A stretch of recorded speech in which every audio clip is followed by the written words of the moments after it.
L'opinion est devenue un pouvoir, ça c'est ce que tout le monde constate.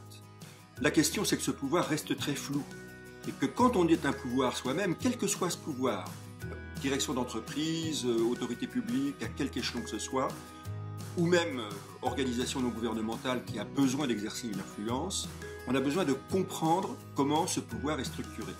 Alors ce que je propose avec ce nouvel ouvrage récemment paru, des pouvoirs de l'opinion, c'est précisément de regarder ce que c'est que l'anatomie de ces pouvoirs de l'opinion, et des pouvoirs de l'opinion au pluriel, parce qu'il n'y a pas une opinion, qu'il y a plusieurs pouvoirs, et que l'opinion est toujours en interface avec une série de pouvoirs, et avec une série de moyens d'exercice de pouvoir, ce qu'on appelle aujourd'hui l'influence.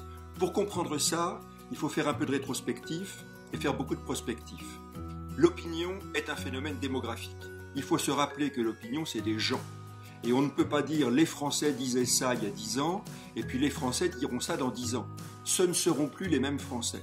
Les générations se renouvellent, les valeurs qui structurent ces générations évoluent très lentement, au rythme démographique, dans la durée, et c'est ça qu'il faut arriver à déchiffrer.